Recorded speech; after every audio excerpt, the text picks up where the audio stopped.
Saya kedatangan Prof. Ridwan Sanjaya, Guru Besar Sistem Informasi Unika Sugija Pranata. Prof, sejauh saya ngobrol sama jenengan dan kenal jenengan ya, jenengan kan punya ketertarikan, interest yang banget sama teknologi nih. Saya kan orang awam nih soal teknologi. Kenapa ya Prof? Teknologi itu kok cepet banget berkembangnya. Dulu waktu zaman saya SMA, HP-nya masih tipe yang apa sih? Memorinya aja tuh kecil, Nokia kayak gitu ya. Sekarang udah ganti Android yang lebih canggih, smartphone, bisa melakukan apapun di HP. Secepat itu tuh kenapa, Prof? Ya, mungkin teman-teman juga pernah dengar ya, kalau teknologi itu bukan deret ukur tapi deret hitung. Jadi pada waktu dulu sudah diprediksi bahwa kecepatan perkembangan teknologi itu tidak urut 1, 2, 3, 4, tapi langsung eksponensial. Nah, makanya ketika kita sudah masuk ke zaman sekarang, kita udah merasakannya udah sangat cepat sekali. Kalau dulu bisa saja kita merasakan 5 tahun baru teknologinya berubah. Kemudian semakin cepat, 2 tahun sudah berubah. Kemudian makin cepat lagi, 1 tahun sudah berubah. Sekarang ini bahkan dalam 1 tahun sudah terjadi banyak sekali perubahan terkait dengan teknologi. Nah, ini yang mungkin kita sudah dalam posisi di mana deret hitungnya itu udah sangat tinggi gitu ya, sehingga kecepatannya udah sangat cepat sekali gitu. Nah, Prof, kalau teknologi itu cepat, tugas manusia ini kebanyakan biasanya kan sekarang malah digantikan dengan teknologi. Orang-orang yang kemudian nganggap teknologi ini jadi enemies, musuh, gimana nih Prof? Ya, kalau kita nyebut teknologi zaman sekarang ini kan seringkali kita kaitkan dengan elektronika ya. Tapi kalau kita hubungkan dengan masa lalu, di mana di zaman prasejarah sampai dengan saat ini, itu bisa saja dalam bentuk yang lain. Jadi kalau kita kaitkan dengan masa lalu, bisa saja orang menyebut teknologi itu senjata berburu. Di mana ketika senjata berburu itu ditemukan pertama kali, banyak orang yang mungkin protes. Karena mereka mungkin terkenal lebih bisa menangani buruannya tanpa harus pakai senjata. Tapi lama-kelamaan orang merasakan kemudahannya, maka kemudian senjata berburu itu diterima. Begitu juga dengan kereta. Mungkin awalnya orang protes, kenapa kuda digantikan dengan mesin gitu ya. Banyak mungkin yang pekerjaannya jadi kusir, kemudian suka memelihara hewan itu tergantikan gitu. Dengan mesin tadi. Dengan itu awalnya begitu, tapi lama-kelamaan mesin itu bisa diterima, mereka juga bisa beradaptasi, berganti dengan aktivitas yang lain, akhirnya semua diterima. Nah, ini pun juga sama dengan kondisi saat ini. Banyak orang yang khawatir karena pekerjaannya digantikan. Sebetulnya tidak digantikan, tetapi mengalami pergeseran. Jadi, orang-orang yang saat ini jadi artis, apakah nanti ke depannya akan bergeser? Pasti. Sekarang saja kita sudah menemui artis dalam versi yang lain, dalam bentuk selebgram, dalam bentuk influencer, dan lain sebagainya. Nanti ketika orang tidak lagi menonton sinetron, mereka nanti nontonnya ya seperti yang sekarang ini anak-anak muda lakukan. Jadi mereka nonton media sosial, mereka ketemu artis-artis dalam bentuk yang lain di media sosial. Apakah mereka tersingkir? Tidak, ya mereka bergeser. Nanti memang ada yang benar-benar hilang, tapi karena memang sudah usianya ya. Tapi kan yang lain tetap bisa beradaptasi dengan bentuk yang lain. Jadi sama dengan teknologi. Teknologi itu apakah menggantikan manusia? Mungkin saat ini kekhawatirannya begitu. Tapi ternyata nanti kita akan menemukan bahwa beberapa orang yang pekerjaannya monoton, pekerjaannya bisa digantikan dengan mesin, mereka bisa meningkatkan skill, kemudian beradaptasi dengan kondisi, mereka jadi lebih pintar, bisa kemudian bersaing, maka tidak lagi kalah dengan teknologi. Jadi memang pekerjaan kita, PR kita adalah bagaimana meningkatkan kapasitas diri agar bisa sesuai dengan zaman sekarang. Gitu. Prof, kita sepakat ya kalau teknologi itu memang kemajuan teknologi mesin menggantikan pekerja. Beberapa ada pekerjaan yang tergantikan. Ya. Kita sebagai manusia harusnya gimana nih menghadapi ini kalau gitu? Ya, ini pada awalnya seringkali kalau kita melihat hal baru itu kita khawatir. Ya. Kemudian makin lama makin jauh kita jadi takut. Ketika takut itu tidak terbendung, kita cenderung bertahan kemudian memusuhi. Nah, itu kalau yang terjadi dengan teknologi seperti itu, maka manusia akan cenderung memusuhi teknologi. Padahal dengan memusuhi itu tidak selesai. Karena kita harus menaklukkan teknologi itu. Caranya menaklukkan bagaimana? Maka kita harus mengetahui. Jadi kalau untuk mengetahui itu kan berarti kita harus kenal, berdekatan, memahami, dan akhirnya menguasai. Jadi sebagai pribadi, kita jangan kemudian takut, kita jangan kemudian menjauhi dan kemudian memusuhi, tapi justru didekati, dipahami, dan dikuasai. Nah, ini yang paling penting ketika berhadapan dengan teknologi baru. Gitu. Itu perlunya tuntutan zaman sekarang anak muda terutama untuk mempelajari teknologi ya, Prof?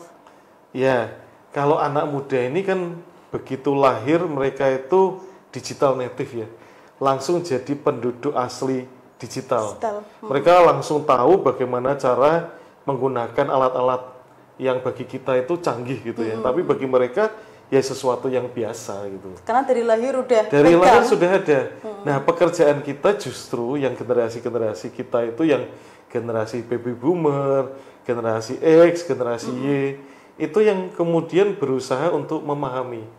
Sebetulnya mereka itu ngapain, mereka itu melakukan apa, mereka mengerjakan apa. Jangan-jangan apa yang kita selama ini tidak biasa lakukan karena berat, karena sulit, itu sudah bisa dilakukan oleh mereka dengan teknologi-teknologi yang mereka adaptasi gitu. Nah, bagi kita ya pekerjaan kita nih bukan anak-anak muda ini, tapi pekerjaan kita ini ya mari kita beradaptasi, kita menyesuaikan, bahkan kalau perlu ya pakai sebagai alat untuk mengembangkan kreativitas, mengembangkan inovasi gitu. Prof, kalau saya lihat kayaknya di Rio Bulan Jenengan bidang teknologi ini di masa depan mungkin seksi ya, karena kan dinamis gitu ya. Cara kita ngajarin anak merangsang sejak dini bahwa bidang ini menarik gitu. Sementara kan bagi sebagian orang, saya pun menganggap teknologi itu kayaknya terlalu tinggi, terlalu rumit. Ngajari anak-anak kecil supaya punya ketertarikan di bidang ini gimana, Prof? Ya, kalau saya lihat anak-anak kecil itu sebetulnya ketertarikan terhadap teknologi udah tinggi sebetulnya. Karena mereka seringkali kita sodorkan justru dengan beberapa hal yang terkait dengan teknologi itu sejak dini. Meskipun sebetulnya ya ada pro kontra di situ ya. Jadi ada yang memang ada yang perlu kita tahan, kita batasi, tapi ada juga yang mungkin kita perlu dorong untuk mereka biar lebih kreatif, lebih berinovasi gitu. Nah, kalau terkait dengan anak-anak tadi ya justru malah PR bagi kita. Bagaimana kita mengenalkan teknologi itu pada saat yang tepat, pada saat di mana mereka itu nanti bisa memikirkan yang baik dan yang buruk, memanfaatkannya dengan cara-cara positif. Gitu. Tetapi dunia sekarang ini tidak hanya serta-merta hanya teknologi saja sih. Kebetulan saya punya minat di bidang teknologi, tapi ada juga yang terkait dengan hal yang lain. Ada yang di bidang psikologi, ada yang di bidang seni dan lain sebagainya. Jadi pasti setiap bidang bisa saling mengisi. Terutama kalau saya di bidang teknologi ya, saya akan bilang bahwa teknologi pun bisa mengisi kehidupan manusia gitu. Ini kaitannya kalau kebanyakan kan anak-anak zaman sekarang tadi jenengan bilang sudah kita sodori kok. Ketakutannya anak-anak cuma jadi pemakai aja gitu loh, Prof. Kita kan pengennya selain mereka memakai, mereka juga tertarik dan mempelajarinya dan memproduksinya bagian dari teknologi di masa depan. Sebagai orang yang mengotaki, membuat teknologi gitu. Ngajarin mereka supaya tertarik di bidang itu gitu, Prof. Gimana, Prof? Ya, artinya mereka bagaimana bisa produktif dalam hal bukan teknologi ya, bukan hanya pakai ya. Jadi kalau kita itu seringkali, ya ini kembali lagi ke kita ya, kita sebagai generasi yang lebih tua gitu, seringkali itu hanya menyodorkan saja tanpa mendampingi. Nah, padahal dengan mendampingi itu kita seringkali bisa memberikan motivasi. Kalau hanya bisa memberikan saja, mereka akan menggunakan caranya sendiri. Mereka akan menemukan jalannya sendiri. Nah, kadang-kadang jalannya itu hanya sekedar kenikmatan saja, hanya sekedar menjadi pengguna saja, tetapi tidak termotivasi karena mereka tidak tahu apa yang lebih di atasnya itu gitu. Nah, peran kita itu adalah bagaimana memberikan motivasi di mana kita sudah terbuka. Kita punya cakrawala, kita punya wawasan yang lebih tinggi, itu memberikan motivasi kepada mereka bahwa apa yang mereka lakukan, mereka lihat, mereka coba itu sesuatu yang bisa dibuat lebih. Kalau seandainya mereka mau mencoba yang kita sarankan. Jadi memang memotivasi itu bagian penting ketika membuat mereka itu jadi lebih produktif. Nah, kalau di kelas-kelas di mana saya mengajar itu juga tidak hanya sekedar mengajarkan bahwa pemrograman atau membuat kode program itu seperti itu, tetapi juga kalau seandainya mereka membuat kode program seperti ini dan kemudian mereka mau meningkatkan kapasitas mereka, maka mereka bisa mencapai benefit yang di sini. Nah, itu yang paling penting. Jadi pendampingan sebagai orang tua, sebagai kakak, sebagai guru, membuat mereka punya curiosity, punya ketertarikan untuk melihat yang lebih jauh itu jauh lebih penting. Gitu. Prof. Ridwan, kita sepakat ya, teknologi memudahkan. Tapi kalau saya pribadi ya Prof, dari segala aspek kemajuan teknologi, ada satu yang bikin saya gak suka itu sosial media. Karena memang memberikan hal positif, memberikan benefit, tapi di sisi lain ada memungkinkan orang untuk melakukan kejahatan. Karena mungkin ada banyak orang yang menggunakan media sosial dengan tidak bijak, oversharing. Jadi ini kemudian dimanfaatkan orang-orang tidak bertanggung jawab untuk mungkin nyolong datanya. Seperti itu gimana, Prof? Ya, kita sepakati dulu bahwa media sosial itu kata akhirnya kan sosial. Artinya bisa diakses oleh banyak orang dan dipakai untuk bersosialisasi. Di dunia nyata pun banyak juga yang seperti itu. Jadi kalau kita melihat apakah tidak ada tetangga kita itu yang kalau keluar tampilnya bawa emas satu renteng gitu. Apakah kita tidak pernah lihat bahwa tetangga kita kalau keluar itu dandanannya luar biasa gitu? Ya banyak gitu.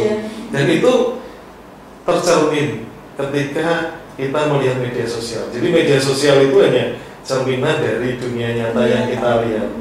Memang banyak sekali yang kemudian bisa terjadi. Jadi ada kemudian orang jadi tertipu, padahal ternyata itu ya settingan saja, gimmick saja. Ternyata ya emasnya itu ya nggak asli semua gitu. Di media sosial kayaknya punya mobil, ternyata mobilnya sewa semua. Atau bahkan mungkin mobilnya cuma itu ada di tempat tertentu sama dia di video. Hasil nipu juga. Nah, mungkin hasil nipu juga. Ya itu hal yang terjadi di dua dunia.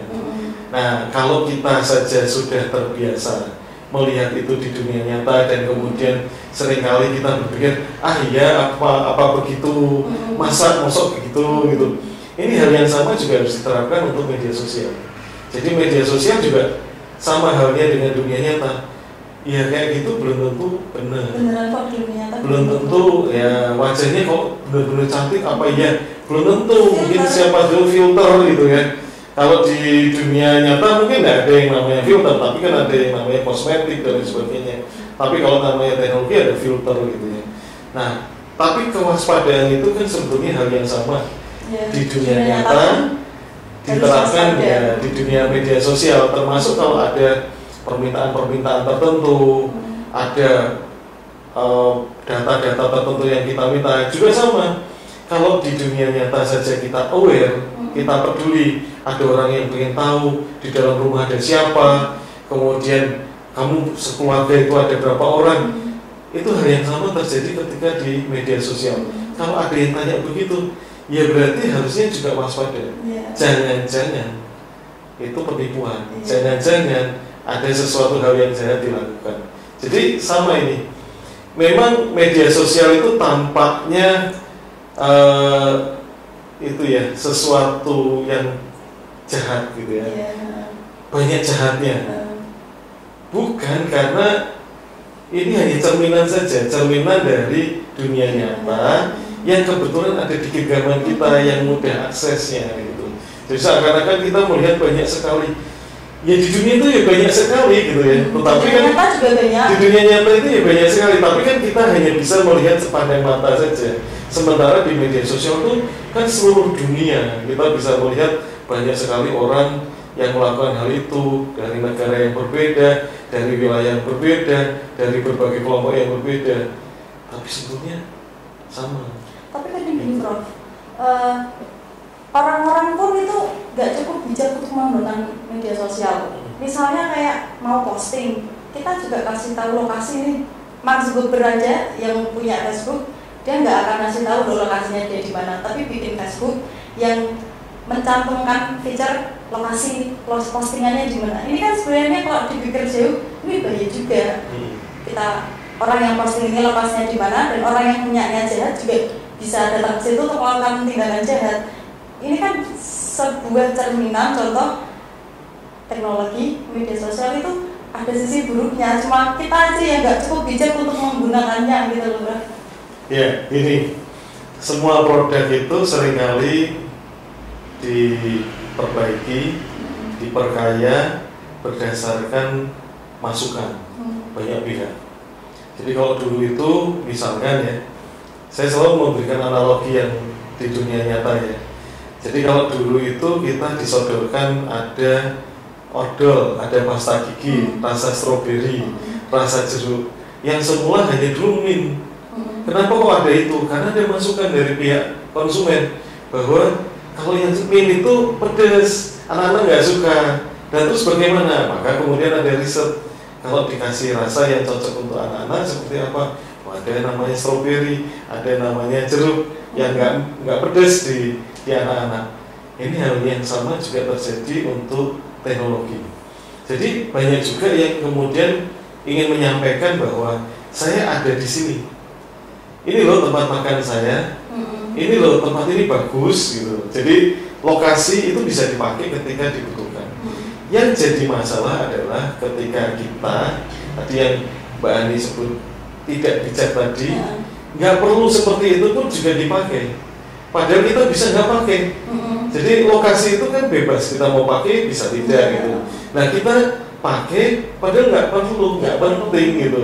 Nah itu yang kadang-kadang kalau di masa lalu di dunia nyata seringkali kita mengolok-olok dengan istilah demenyar. Semua yang baru ditunjukkan, kayak baru tahu aja, kayak gitu. Ini sama, mirip. Jadi karena teknologi itu hal baru, banyak orang yang nggak tahu, semua dicoba. Bahkan yang nggak perlu pun dicoba, dipakai. Padahal nggak penting dipakai itu, malah kemudian kalau dipakai itu orang tahu jadi lokasinya dari mana. Nah ini hal yang sama juga harus dilakukan. Artinya kita harus bijak gitu kan. Ada opsi untuk nggak usah ngasih tahu lokasinya kok. Ya kenapa enggak? Kenapa dipakai? Nggak harus kok gitu. Cuma ini belinya kalau ketemu orang yang media sosial dipakai sama orang yang oversharing gitu loh, Prof. Iya. Ya kalau dikaitkan dengan oversharing, kita sebel sama orang, kita punya opsi juga sih. Tinggal unfollow, unfriend, kan gitu kan. Oh nyebelin kok kenapa diikutin ya, di unfollow dan unfriend gitu. Ya gitu lah kira-kira. Mahasiswa sistem informasi di Unika juga diajari untuk itu, Prof. Bijak bersosial media gitu. Mereka kesadaran mereka di situ. Nah, mungkin orang-orang teknologi informasi ya, itu baik teknik informatika, sistem informasi, teknik elektro dan sejenisnya itu mungkin lebih aware kalau soal begitu, karena mereka sehari-hari bergulat di bidang yang sama. Jadi tahu plus minusnya, tahu bagaimana memainkannya. Betul. Jadi ada plus minusnya, mereka mungkin juga sudah lebih awal tahu. Tetapi di Fakultas Ilmu Komputer Unika Sugio Pranoto itu kalau di dalam kelas bukan hanya ngasih materi, tapi juga memberikan insight, memberikan wawasan. Jadi termasuk yang begitu-begitu kejadian-kejadian baru, kenapa data bisa diambil, kenapa data bisa dibobol. itu kita sharing kan, agar mereka juga lebih awal tahu agar tidak terjadi yang sudah terjadi bagi orang-orang awam. Termasuk yang terbaru ini. Termasuk yang baru, ya termasuk yang baru. Karena yang kasus-kasus terbaru itu misalkan di kebocoran, mungkin bukan kebocoran ya, tapi sebutannya serangan ransomware di pusat data nasional gitu ya. Itu bagaimana bisa terjadi? Itu kan sebetulnya juga kaitannya dengan awareness. Kenapa sebuah link diklik? Kenapa sebuah file di-download gitu? Kalau memang kita tidak yakin bahwa file itu harus diunduh, kenapa harus diunduh? Kenapa link itu harus diklik? Kenapa harus diklik? Nah, awareness seperti itu juga kita sharingkan ke orang-orang. Karena kan kejadian kemarin itu bukan hackernya masuk menyerbu seperti layaknya tentara dari negara satu ke negara lain, tidak loh. Tetapi justru kita yang memasukkan sendiri. Jadi ransomware itu kan kita mengakses sesuatu sehingga softwarenya masuk dan kemudian ya setelah dijalankan membuat orang lain bisa mengakses gitu, membuat softwarenya itu kemudian bisa melakukan sesuatu seperti mengenkripsi. Nah ini kan bukan lagi kita itu ketemu dengan hacker jahat, tidak gitu, tetapi kita yang memasukkan produk mereka ke dalam sistem kita dan kemudian hackernya bisa melakukan sesuatu. Nah yang seperti itu kita sering sharing di dalam kelas. Nah Prof, kalau jenengan sama mahasiswa kan mungkin awareness-nya ada ya, tapi kalau kita yang orang awam, motif kejahatan digital kan macam-macam, apalagi undangan nikah aja itu random, kita nggak tahu karena kita awam ya Prof, kita asal klik. Gimana Prof? Ya, yang paling sering sekarang terjadi itu di dunia teknologi itu social engineering, rekayasa sosial. Ini paling banyak terjadi karena kita tahu bahwa awareness, kepedulian, kebanyakan kan malah cenderung takut terhadap teknologi. Jadi bagaimana mau aware itu pasti rendah. Nah karena rendah, karena nggak tahu tadi dan mungkin juga takut menjauhi dan memusuhi, maka yang terjadi adalah mereka makin nggak tahu. Orang itu melihat bahwa makin nggak tahu berarti rekayasa sosial atau social engineering itu pasti bisa dengan mudah terjadi. Jadi sekali lagi analoginya di dunia nyata gitu. Di dunia nyata itu kalau ada orang takut ya, orang takut kalau bosnya marah gitu, malah cenderung bisa dikenai social engineering. Misalkan ini ya, kita datang ke rumahnya bos, kemudian ketemu sama pembantunya gitu.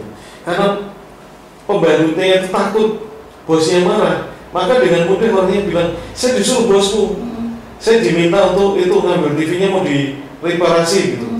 Nah karena dia takut, dia nggak berpikir, karena dia tidak mengenal bosnya dengan baik, maka dia berpikir bahwa hal itu biasa-biasa saja terjadi.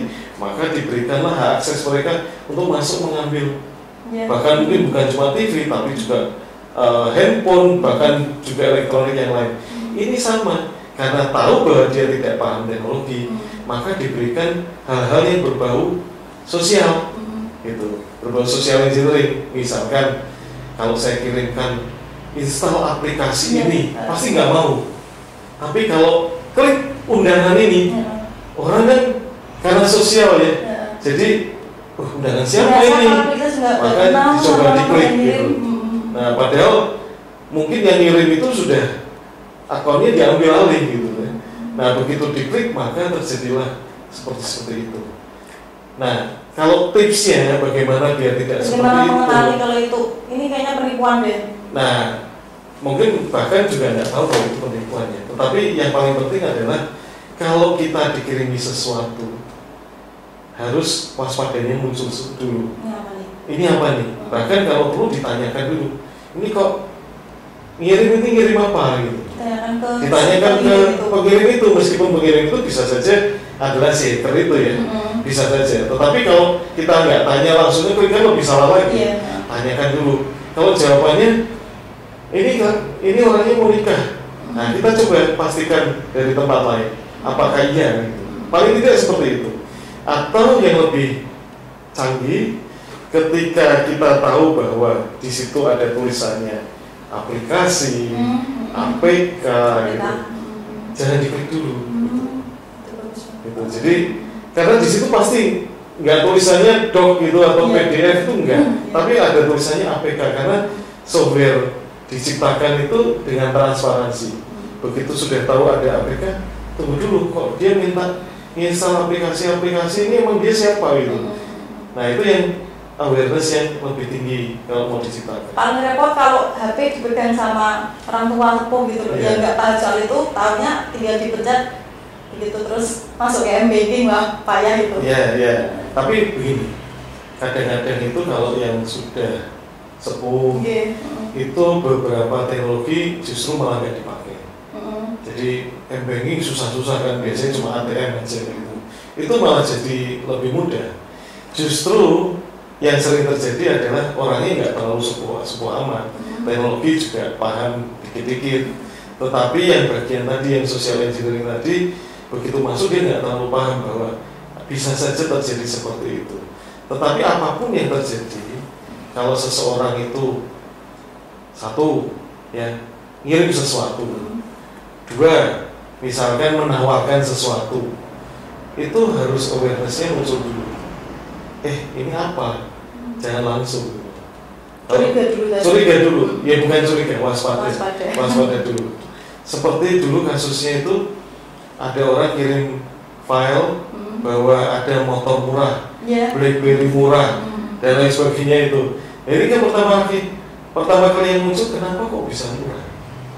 Jangan langsung.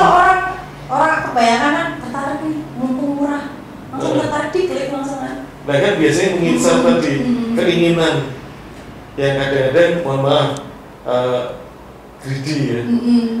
Pengen yang murah, pengen yang banyak, pengen yang mudah, pengen yang pokoknya yang itu. Maka yang dia seringkali hilang kesadarannya dan juga ada lagi kewaspadaannya hilang, maka dia klik. Gitu. Yang paling penting itu justru ngobrol dengan keluarga atau ngobrol dengan pasangan atau ngobrol dengan teman dekat gitu. Karena beberapa kali yang terjadi, teman-teman yang biasa ngobrol dengan saya itu, saya kok dapat tawaran motor murah ya gitu. Lah, itu dari orang yang dikenal nggak? Dia nyebut namanya, itu tetangga saya. Nomornya sama nggak? Enggak. Oh ya, berarti harus cek dulu. Gitu. Jadi tidak selalu langsung ambil, tapi kanan kiri perlu diajak ngobrol dulu. Siapa tahu temennya ingetin, siapa tahu saudaranya ngomong sesuatu yang memberikan kita pertimbangan, atau pasangannya bilang hati-hati. Nah seringkali karena kita pengen yang murah, yang mudah, yang cepat, wah nggak ngobrol sama tetangganya, nggak ngobrol sama pasangannya, langsung diambil. Ya itu sudah waspada hilang, jadi korban. Itu social engineering. Serem ya Pak. Makanya awareness-nya tadi harus ada ya. Menariknya begini, social engineering tidak selalu menggunakan teknologi. Tadi contohnya ketika pembantu tadi kan tidak menggunakan teknologi. Jadi social engineering tidak selalu dengan teknologi. Teknologi justru dipakai saja untuk social engineering. Sehingga kita waspada, apapun bentuknya kita harus waspada. Semaju apapun, yang penting diri kita diberi bekal dulu untuk waspada terhadap apapun. Ya, jangan menjauh dari teknologi, jangan kemudian takut dengan teknologi, karena itu akan membuat kita jadi tidak tahu apa-apa, bahkan tertinggal. Nah Prof, mahasiswa Unika di sistem informasi diajari apa aja Prof? Mereka belajar teknologi mulai dari apa sampai kemudian jadi expert?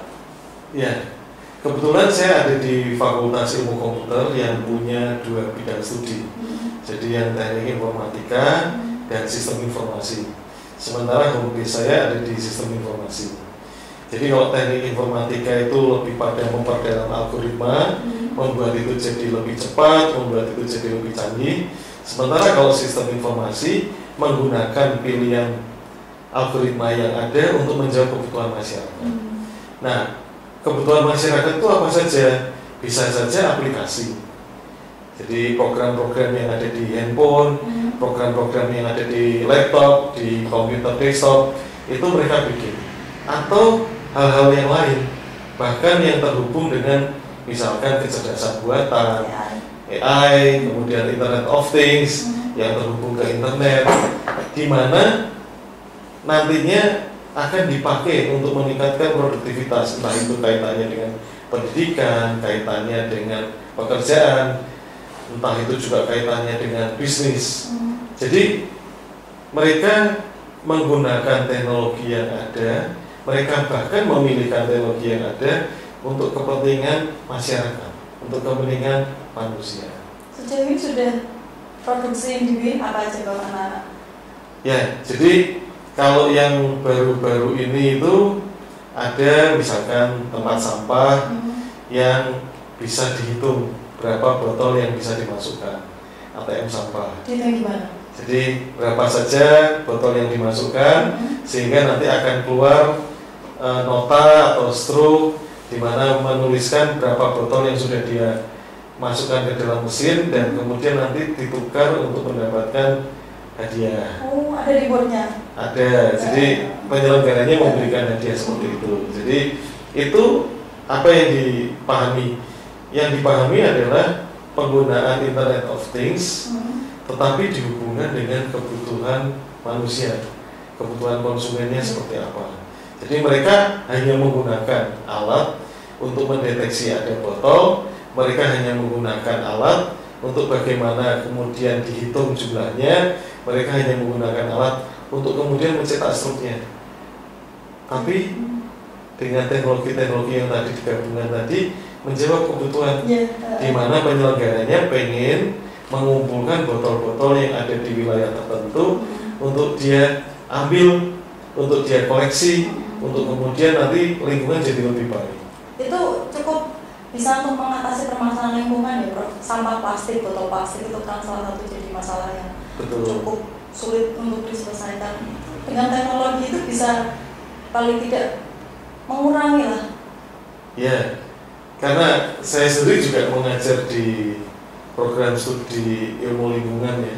Jadi salah satu cara untuk mengelola limbah plastik itu ya dengan cara ATM sampah juga.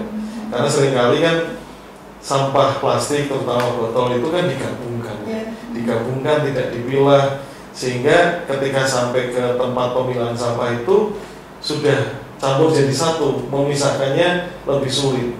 Bahkan kalau kita salah malah kemudian menggabungkannya jadi satu dan kemudian memusnahkannya dengan cara yang berbeda-beda itu dengan cara yang sama gitu. Nah, dengan ATM sampah itu maka bisa kemudian paling tidak energinya berkurang, usahanya tidak lagi berat.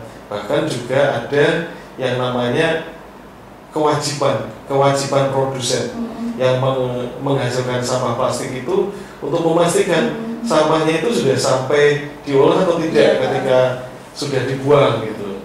Harusnya perusahaan-perusahaan besar yang memproduksi kemasan plastik itu punya tanggung jawab itu juga. Sudah ada undang-undangnya, sudah ada aturannya. Bahkan seringkali produksi ATM sampah tadi itu dengan sponsor dari mereka. Gitu. Sudah diproduksi mesinnya? Kalau di kami sudah produksi 2 dan kita kirim ke Manado. Gitu.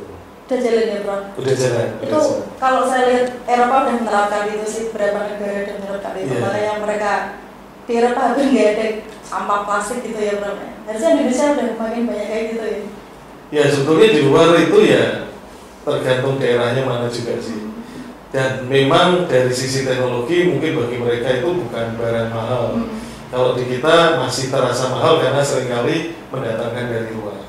Kalau dikerjakan sendiri, misalkan dikerjakan di Fakultas Ilmu Komputer itu, ya biayanya jauh lebih murah dibandingkan mendatangkan mesin dari luar. Karena teknologi seperti itu kita sudah bisa lakukan gitu. Bahkan juga beberapa produk lainnya itu seperti vending machine untuk makanan, untuk minuman, bahkan untuk penyimpanan dokumen-dokumen di pemerintahan. Itu karya anak-anak Unika juga? Ya, kita kerjakan bersama anak-anak Unika, bersama dengan teman-teman di mahasiswa Fakultas Ilmu Komputer. Apa aja tadi Prof selain bank sampah? Ya, bank sampah ini atau ATM sampah ini kan yang terakhir ini, yang baru saja ini yang terakhir kita kirimkan ke klien ya, ke Manado. Yang sebelumnya itu kita pernah bikinkan yang untuk vending mesin makanan dan minuman di sekolah-sekolah. Sehingga ketika mereka itu sudah biasa menggunakan aplikasi, melakukan pembayaran menggunakan teknologi keuangan seperti kris, begitu terbayar, maka vending mesinnya atau lemarinya kebuka, mereka bisa ambil. Makanannya datang sendiri. Makanannya tinggal buka lemari, lemarinya udah terbuka langsung otomatis dan mereka ngambil. Itu benefitnya apa? Benefitnya selain tadi mereka itu bisa memperlancar kewirausahaannya, karena itu kan bukan cuma guru-guru, bukan cuma orang-orang tertentu yang menjual, tetapi juga bisa siswanya juga yang menjual. Tapi di sisi lain mereka juga ada insight yang baru, ada wawasan yang baru. Ada teknologi seperti ini. Ternyata menarik loh. Mereka melihat teknologi bukan hanya sekedar game saja, bukan hanya sekedar scroll saja, tetapi ada sesuatu yang nyata yang bisa mereka bikin semenarik ini. Iya, dan bermanfaat untuk kewirausahaan itu. Nah, itu yang kita sudah kirim ke sekolah-sekolah. Ada juga yang sedang kita proses di kantor pemerintahan itu, tempat penyimpanan dokumen. Ketika mereka ini sudah selesai dokumennya, tinggal diambil, maka dokumen yang ada itu dikirim ke kecamatan masing-masing tempat tinggal. Di situ dokumennya disimpan di dokumen locker yang otomatis tadi.